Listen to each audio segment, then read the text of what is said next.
오늘 말씀의 제목은 왜 우리 신앙에 부활이 중요한 것인가? 라는 그러한 제목입니다. 우리 인간이 살아가면서 한 번 이상은 우리가 생각해 보는 것이 뭐냐면은 과연 우리가 인간이 죽고 나서 다시 살 수 있을까? 그리고 과연 죽고 나면 우리가 어떻게 될 것인가? 아마 우리가 생명을 가지고 있는 사람이라면 한 번 이상은 다 생각해 봤을 것이에요. 저는 20대 폐병으로 병원에서 5개월 동안 입원했을 때에 한창 청혼의 꿈을 꿈고 미국에 왔다가 병이 고쳐지지 않고 너무나 힘든 가운데 있을 때에 인간이 죽을 수 있겠구나, 20대도 죽는구나, 그렇게 생각하니까 죽음 이유가 어떻게 되는지 모르니까 너무 답답한 거예요. 깜깜한 일을. 그래서 이 문제의 해답을 주기 위해서 이 세상은 여러 가지 종교가 탄생했습니다. 기독교를 제외한 다른 모든 종교들도 모두 다가 영혼 불멸을 가르치고 있습니다. 영혼은 죽지 않는다는 것이죠. 없어지질 않는다는 것입니다. 그런데 오직 기독교만이 인간은 죽은 후에 다시 부활한다고 가르치는 거예요. 부활이 무엇인 것입니까? 부활은 더 이상 질병이나 그리고 죽음을 겪지 않는 불멸의 상태에서 영과 육체가 재개발하는 것이에요. 이게 부활입니다. 인간의 영혼 불멸 사상은 그 나름대로 납득이 가는 것이에요. 그런데 인간이 죽었다가 다시 살아난다는 이러한 부활의 사상은 인간의 이성으로는 도저히 납득할 수가 없는 것입니다. 그리고 많은 사람들이 예수를 믿는데도 불구하고 정말 예수님께 죽었다가 3일 만에 부활하셨을까? 또 예수님께서 부활하지 않으셨다 한다 하더라도 십자가의 예수 그리스도를 믿게 된다면 천국 가는데 지장이 없는 것은 아닌가? 우리가 그렇게 생각할 수가 있는 것이요. 그러나 오늘 성경을 통해 우리에게 주시는 말씀이 뭐냐면 예수 그리스도의 부활이 없다면 우리의 신앙은 무의미하다는 것이요, 헛것이라는 것이요, 의식에 지나지를 않는다는 것입니다. 그래서 오늘 왜 부활이 없다면 우리 신앙이 무의미한지에 대해서 알아보기로 하겠습니다. 먼저 예수님은 죽으셨다가 3일 만에 진짜로 부활하셨는가? 예수님의 부활의 사건이 실제적인 사건인 것인가? 우리 신앙의 가장 중요한 것이 무엇입니까? 이게 사실인가? 이게 팩트인 것인가? 사실적으로 일어난 일인 것인가? 이게 역사적인 사실인 것인가? 역사적으로 입증할 수 있는 사실인가? 근데 예수님은 다시 살아나신 부활은 역사적인 사실 입증되는 것입니다.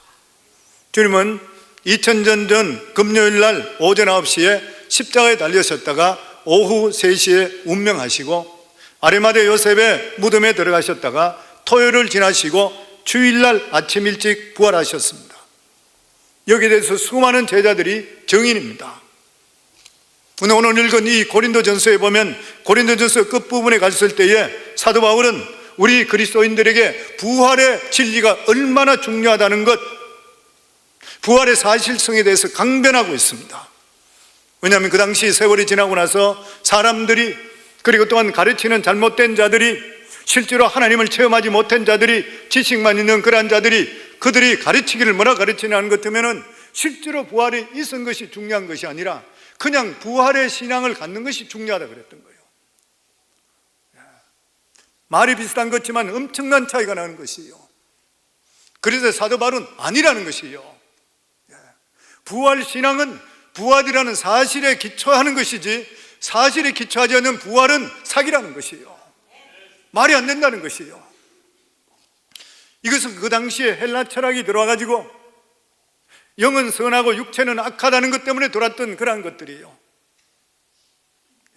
그래서 사도 바울은 만약에 이러한 철학적인 것이 들어오게 된다면 기독교는 완전히 죽을 수 있다는 것이에요. 그래서 사도 바울은 무슨 소리 하느냐? 그리스도는 분명히 살아나셨고 그리고 그 부활을 목격한 사람만 하더라도 500이 넘고 그 태반이 지금 살아있다는 거예요. 오늘 3절에 6절에 보면 내가 받은 것을 먼저 너에게 전하노니 이는 성경대로 그리스도께서 우리 죄를 위하여 죽으시고 장사 지낸 바 되었다가 성경대로 사흘 만에 다시 살아나사 다시 부활하셨대요. 게바에게 보이시고 후에 12 제자에게와 그 후에 500여 형제에게 일시에 보이셨나니 그 중에 지금까지 태반이나 살아있고 어떤 일은 잠들었으며. 무슨 말인 것이요? 부활은 실제적으로 십자가에 죽으셨다가 예수님이 다시 살아나셨다는 것이요. 이것은 분명한 사실이지 추상적인 것이든지 의미적인 것이 결코 아니라는 것이요. 이것은 너무나 중요합니다. 우리가 보통 예수 믿을 때 예수 십자가 구원의 사건은 잘 믿어요. 그런데 예수님께 실제적으로 죽었다가 다시 살아난 데 대해서는 잘 모르고 믿는 경우들이 많이 있는 것이요. 그렇기 때문에 그 당시에도 신학자 중에서 부활이 사실, 역사적인 사실보다 더 중요한 것이 부활신앙이다. 절망 속에서 희망을 잃지 않고 우리가 다시 믿음으로 이겨나는 것이다. 말을 들을 때는 굉장히 그럴듯하지만 이것은 완전히 잘못된 그러한 주장인 것이요. 부활이란 역사적인 사실에 바탕을 두지 않는다면 부활신앙은 속임수밖에 되지를 않는 것이요. 왜 그랬습니까? 실제적으로 부활이 일어나지 않은 것인데 부활신앙 소위가 무슨 의미가 있는 거예요? 그래서 사도 바울은 부활을 설명하면서 이렇게 얘기합니다. 여기 보면 내가 받은 것을 너에게 먼저 전하노니 이는 성경대로 그리스도께서 우리 죄를 위하여 죽으시고 장사 지낸 바 되었다가 성경대로 3일 만에 살아났대. 성경대로를 두 번이나 강조합니다. 왜 그러냐면 그리스도께서 성경대로 부활하셨다면 성경에 기록된 모든 진리는 다 진실이라는 거예요. 부활이 진실이라면 성경의 1.1획도 끝까지가 모든 게 진실로 다 이루어진다는 것이에요. 천국과 지옥에 대한 그런 것도 진리, 예수 그리스도 십자가 사건 모든 것이 사실이라는 것이 판명된다는 것이에요. 복음이라는 것이 무엇입니까? 하나님의 아들이 우리를 위해서 육체를 입고 이 세상에 오셨다가 육체로 죽으셨다가 부활하셨다는 것이에요. 그런데 이것은 성령 받기 전까지는 잘 이해가 잘 안 됩니다. 지식인들이 잘 받아들이지를 않는 것이에요. 이것은 정말 하나님이 주시는 은혜를 받지 않고는 상식적으로, 이성적으로 이해가 되질 않는 것이에요. 그러나 기독교는 학문적인 진리 위에 서 있는 것이 아닌 것이에요. 기독교는 계시의 말씀 위에 서 있습니다. 이거는 논리적으로 따져서 믿는 것이 결코 아닌 것이에요. 성령께서 믿게 하니까 믿어지는 것이에요. 성령님 예수님이 십자가에 못 박혀 죽은 것이 내 죄를 위해 죽은 걸 믿으십니까? 성령께서 믿게 하시는 거예요. 예수님이 3일 만에 부활하는 것을 믿으십니까?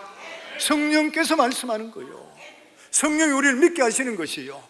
그럼 우리 속에 누가 내주하신다고요? 성령이 계시는 것이에요. 아멘. 지성적이고 똑똑한 사람들이 기독교를 잘 믿지 못하는 이유가 어딨습니까? 그들의 영이 아직 죽어 있기 때문인 것이에요. 기독교가 사람을 지적으로 설득하려면 문제가 생깁니다. 설득해서 사람을 믿게 할 수는 없는 것이죠. 20세기 가장 유명한 목회자 중에 한 분이 영국의 마틴 로이드 존스 목사님이라고 그래요. 그는 옥스퍼드 대학에서 어떤 사람이 유명한 사람들과 함께 모여서 기독교에 대한 토론을 좀 합시다 이렇게 제의를 받았어요. 그런데 그는 그 제의를 정중하게 거절했습니다. 주위의 사람들이, 유명한 사람들이 그렇게 모이는데 복음을 전할 수 있는 기회를 잃어버리게 됐다고 안타까워했습니다. 그런데 그는 그렇게 말했습니다. 하나님은 절대로 토론의 대상이 되질 않는다는 거예요. 하나님은 토론의 대상이 될 수가 없습니다. 하나님은 선포예요. 하나님 말씀은 선포입니다. 아멘. 일반 포럼과 같이 토론하고 이해하고 하는 것이 아닌 것이에요. 계시는 학문적으로 검증되고 토론되어서 이해되면 받아들이는, 미심쩍으면 거절할 수 있는 이것이 결코 아니라고 하는 것이에요. 만왕의 왕 되신 하나님, 이 세상의 왕도 백성들에게 복음을 내리면 그만인 것이 그들과 토론하지 않아요. 태초에 하나님이 천지를 창조하셨다. 끝. 하나님 하시다 맞는 것이에요. 태초에 하나님 말씀이 계시니라. 끝이에요. 그냥 보면 아들이 있는 자에게는 생명이 있고 아들이 없는 자에게는 생명이 없다. 끝. 예수 믿는 자는 천국, 예수 믿지 않는 자는 지옥. 끝. 없어요. 보면 이거 하나님의 선포잖아요. 이건 토론의 대상이 결코 될 수 없습니다. 어떻게 그렇으면 할 수가 없어요. 왜냐하면 인간은 죄 가운데 태어났기 때문에 모두 다 멸망하는 짐승까지 다 죽을 수밖에 없어요. 근데 하나님께 예수 그리스도로 말미암아 그 죄사함을 받을 수 있는 유일한 길을 주셨는데 이 길 아니면 없다고 했는데 그 길에 대해서 사람들이 항명할 수가 없는 거예요.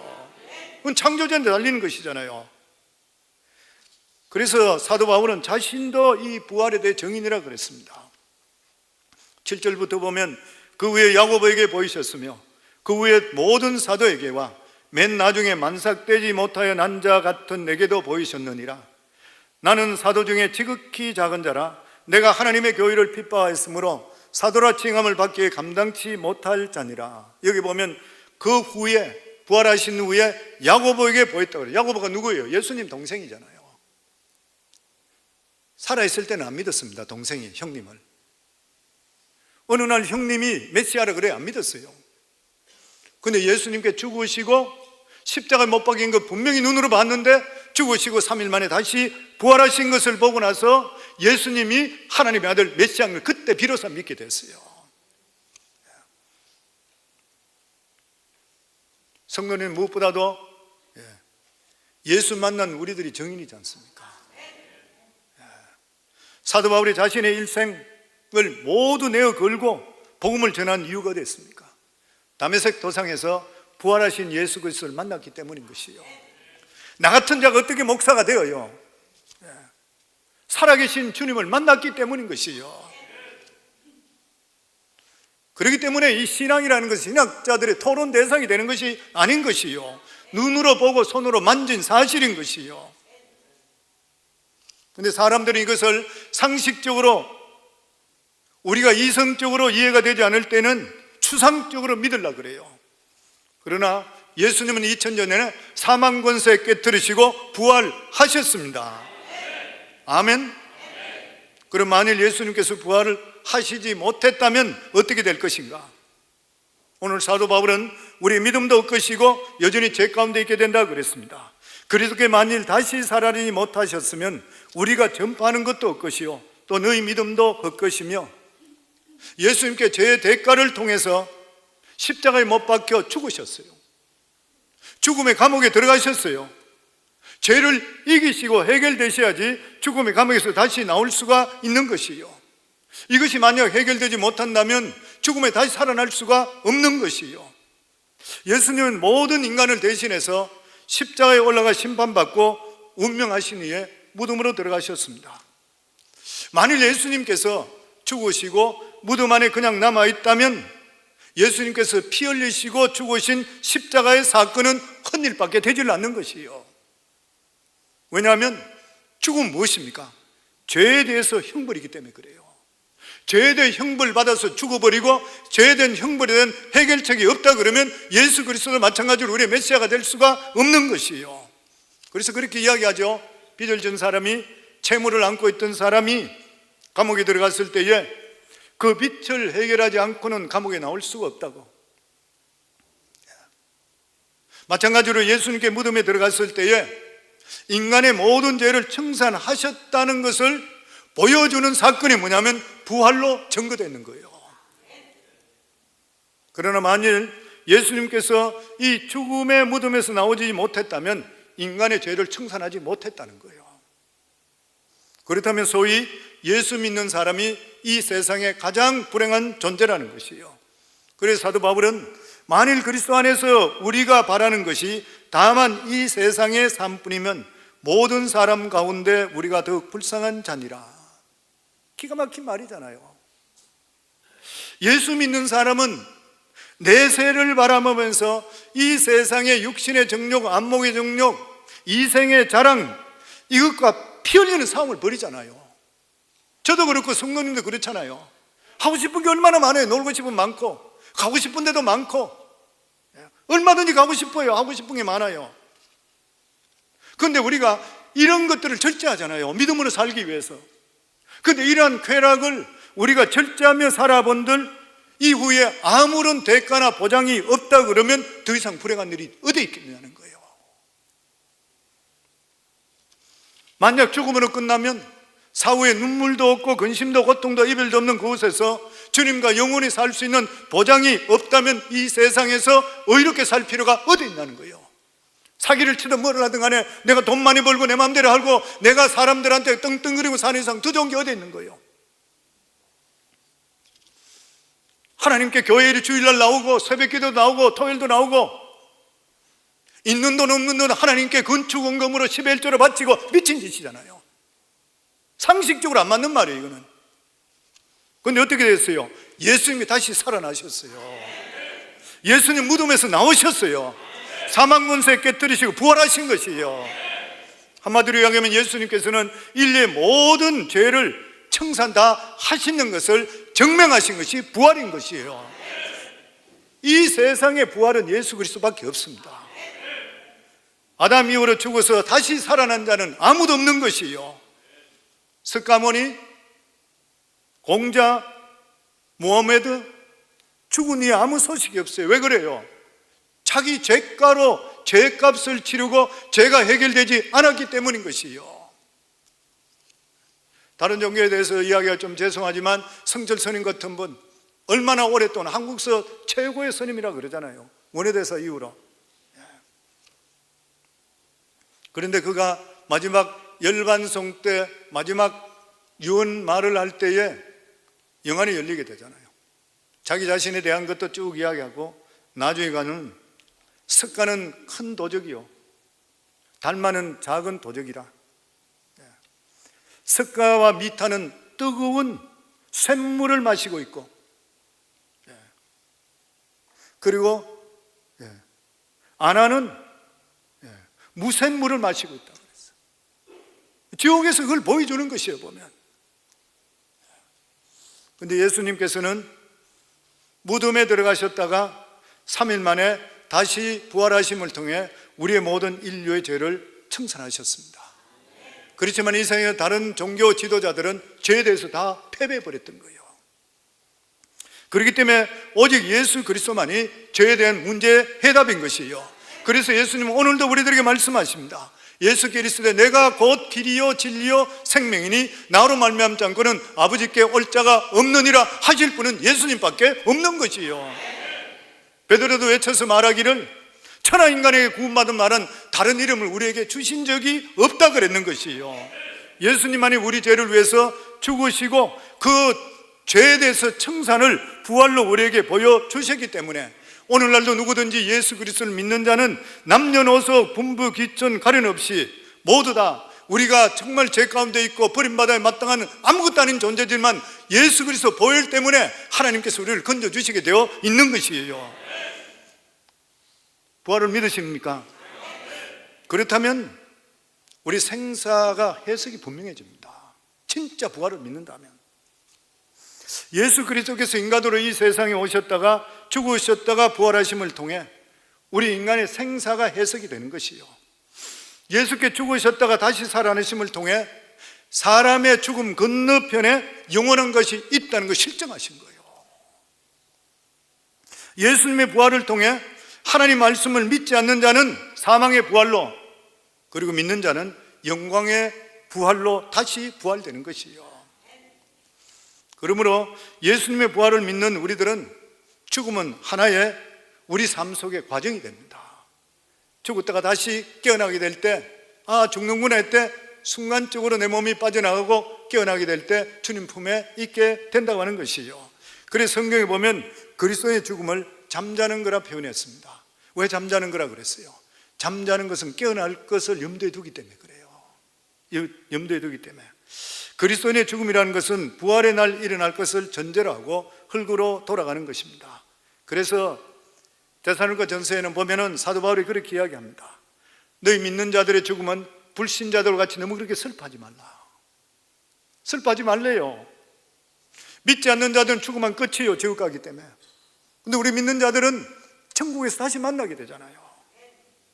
영생을 얻었기 때문에 사망이 우리를 더 이상 주장하지를 못하잖아요. 그래서 그런 이야기 있잖아요. 믿음 좋은 아버지가 자녀들과 같이 있는데 마지막 죽기 전에 아들들을 다 불러놓고 나서 유언을 하는데, 유언하고 나서 아이들 보고 인사를 할 때 그래 인사했다 그러죠.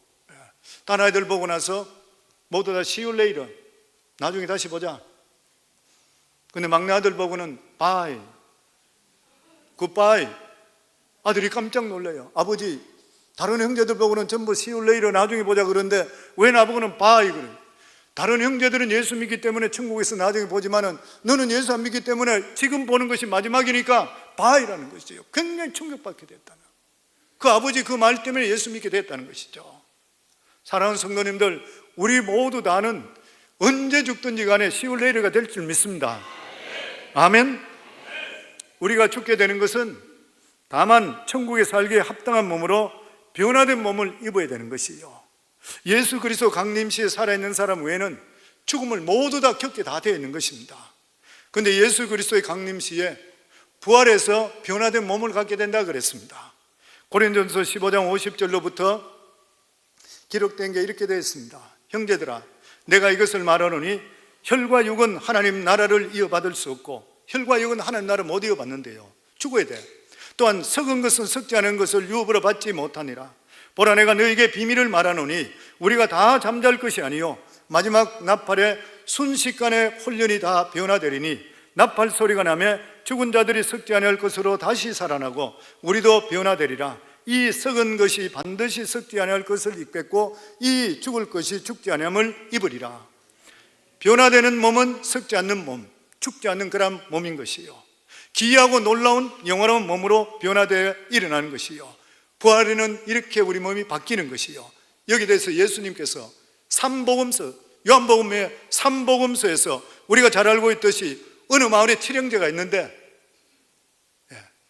형님이 첫 번째 죽어버렸습니다. 결혼하고 형수소치 법칙에 따라서 둘째부터 해서 계속 형수하고 같이 살았어요, 결혼해서.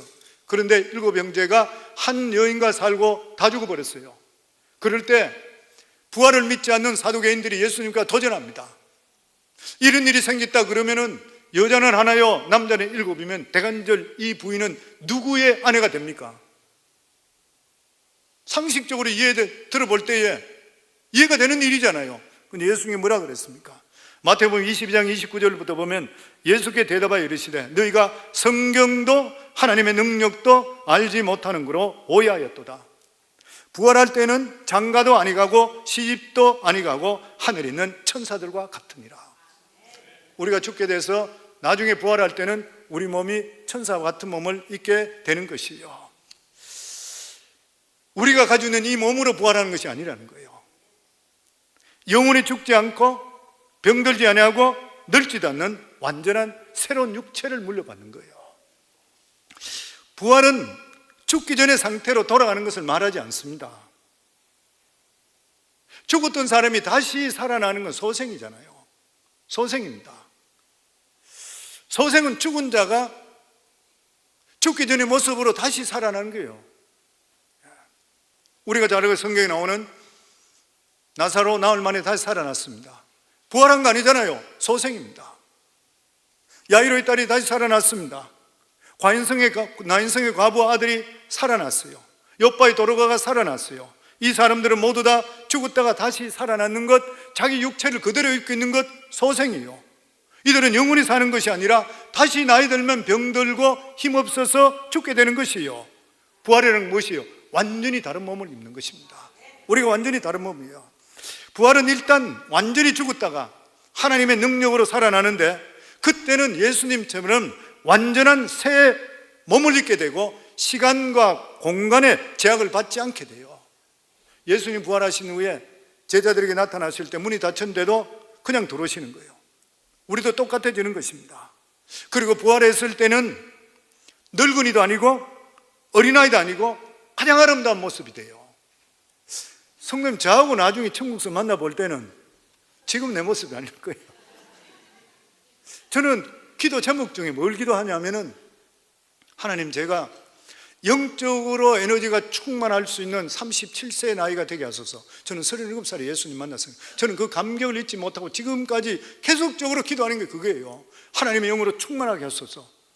영적인 에너지가 가장 충만할 때가 저는 볼 때 하나님 만나고 나서 같아요.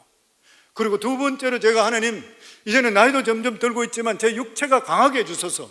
기도할 때 제 나이가 최고 강할 때가 육체가 가장, 저는 제 기억으로서는 가장 몸이 가볍고 힘이 넘치고 밤을 새도 피곤하지 않을 때가 나이가 18살 때예요.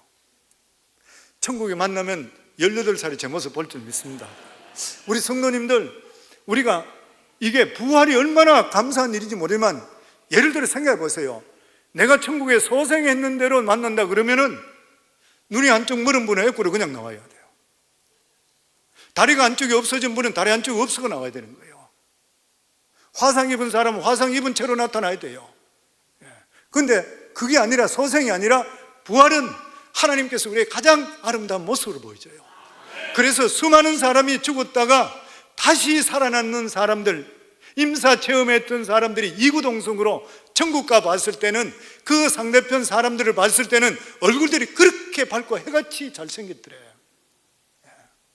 지금 좀 그렇더라도 너무 걱정할 필요 없어요. 아멘. 그리고 두 번째로, 부활은 우리의 삶의 목적을 갖게 합니다.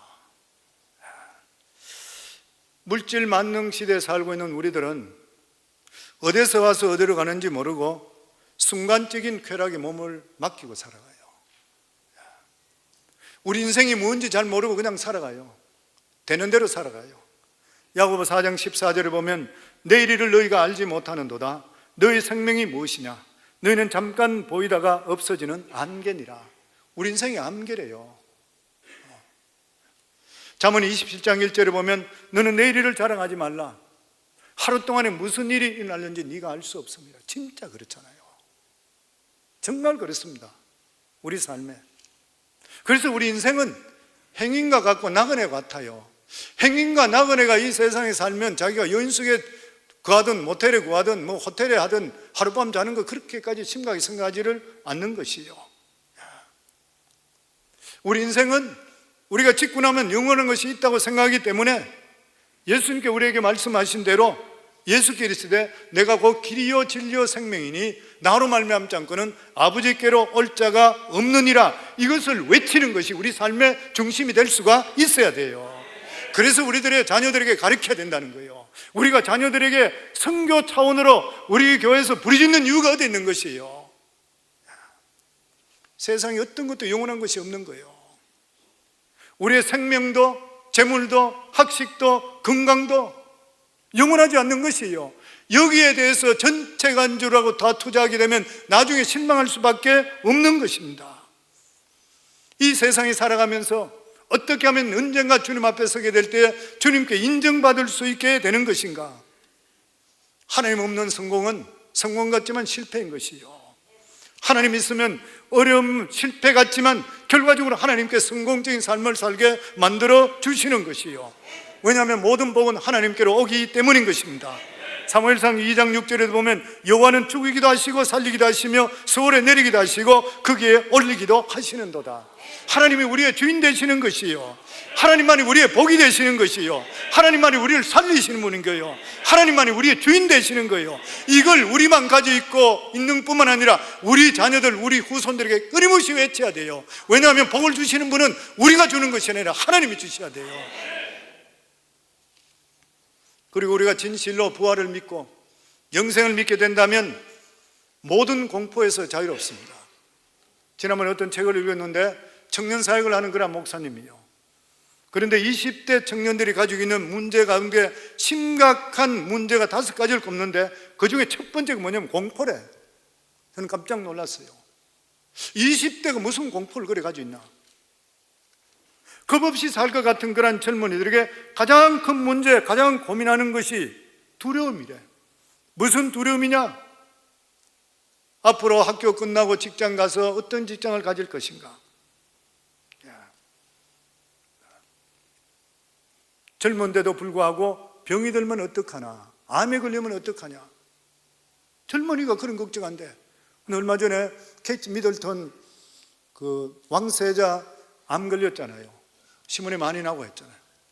신문에 들어가서 디테일하게 좀 살펴보고 이러니까 거기 데이터가 나와 있는데 그런 말이 있었어요. USA 투데이인지 제가 정확하게 기억 안 나는데 그 보면 그런 말이 나와 있어요.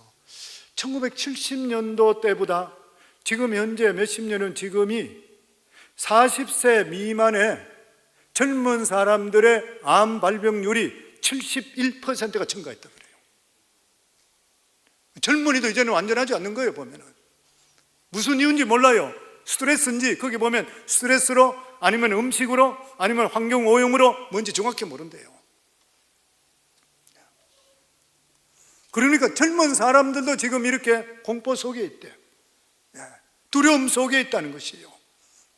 그런데 이 두려움을 어떻게 이길 수 있습니까? 두려움을 이길 수 있는 유일한 방법 뭐예요?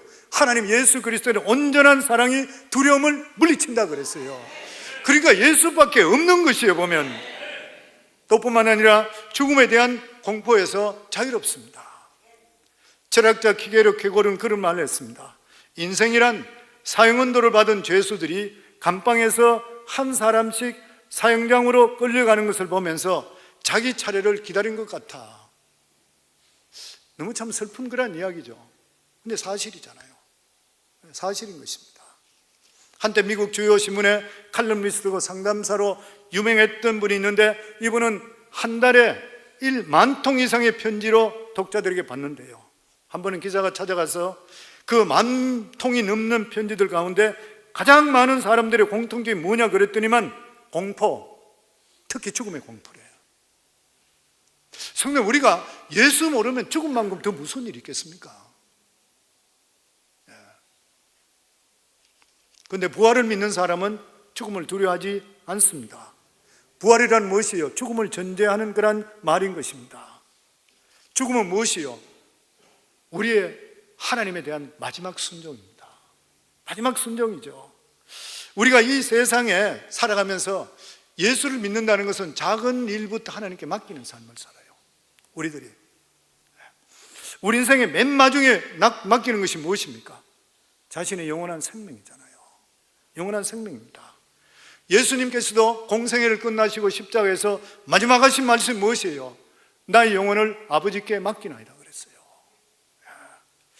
우리가 죽는 것은 최후의 믿음의 순종을 하나님께 바치는 거예요. 이게 잘 죽는 것이에요. 그 예수 믿는 사람 잘 죽는 것이 너무 중요한 것이에요. 내가 평소에 믿는 것이 진실인지 거짓인지 죽음에는 나타나게 되어 있습니다. 어떤 사람은 이 세상에 작은 일도 맡기지 못하면서 나중에 영혼을 맡긴다 그래요. 거짓말이죠. 작은 일도 맡기지 못하면서 어떻게 자기의 영원한 생명을 맡길 수 있어요? 작은 일에 헌신하지 못하고 하나님을 트러스트 하지 못하면서 내가 어떻게 천국에 대한 소망을 가지고 살아가요? 그리스도는 어떤 사람입니까? 그 영원한 나라를 바라보고 이 세상의 모든 것들을 믿음 때문에 포기하고 사는 사람이 그리스도인이죠. 그런데 이런 신앙을 가지려면 부활의 신앙을 가질 때만이 가능한 것이에요. 그리고 부활의 신앙이 있을 때에 나눠주고 움켜쥐질 않습니다. 움켜쥐지 않는 것이죠. 초대 교회 때에 교인들은 재산들을 다 내놓고 자기 것이 없다 그랬습니다. 베드로가 설교를 잘해서 그럴까요? 아니에요. 예수님이 곧 재림할 것이라 믿었기 때문인 것입니다. 예수님께 곧 재림한다 그리고 지금으로 이야기하면 예수님이 곧 오늘 밤에 재림한다든지 아니면 오늘 밤에 하나님께서 우리 생명을 취한다 그러면 움켜쥐겠습니까? 성경에도 나와 있잖아요. 보면은 오늘 밤에 네 생명을 너의 영혼을 도로 찾으니 네가 예배한 것이 네 것이 되겠느냐? 성도님들, 우리 다 먹고 살만해요. 우리가 미국 사는 분들은 움켜쥐지 말아요. 하나님 기뻐하는 일에 사용될 수가 있어야 돼요. 우리 생명이 언제인지 모르잖아요. 내가 어떤 치명병에 걸릴는지 아니면 어떤 사고가 있을는지 우리 사명이 언제 끝날지 아무도 몰라요. 내 생명 취하는 날 아니면 주님 재림하시는 그날 우리가 가져갈 것은 하나도 없는 것이에요. 그러니까 우리 예수 믿는 사람은 이런 데 대해서 확실한 믿음을 가지고 살 때는 자유로운 거예요. 언제든지 하나님 부르시더라도 내가 갈 수 있습니다. 내 거 움켜잡는 것이 아니라 하나님 기뻐하는 일을 살다가 살겠습니다, 이 마음을 가질 수가 있어야 되는 것이에요. 예수님은 살아 계십니다. 예수님은 오늘도 성령을 통해 우리 가운데 가 계시는 것이요. 아멘.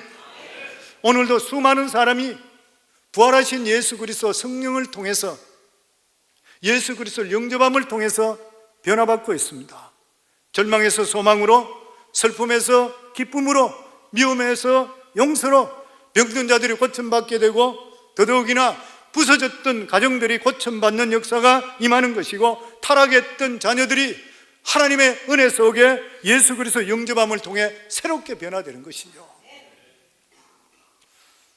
예수님께서 부활하셔서 역사하지 않는다면 어떻게 해서 이런 일이 일어날 수가 있는 것입니까? 그러므로 예수님은 오늘도 살아계시고 사망 권세 깨뜨리시고 승리하셔서 우자리에 와 계신 것을 믿으시기를 주의 이름으로 축원합니다. 그렇다면 우리 살아가는 삶 어떻게 살 것인데 대해서는 우리 성도님께서 그냥 사시지 마시고 내 앞으로 남은 삶을 어떻게 살 것인지, 죽고 나면 끝이 아니고 영원한 생명이 있다는 걸 아시고 우리 마음을 다시 결정해 살기를 주의 이름으로 축원합니다.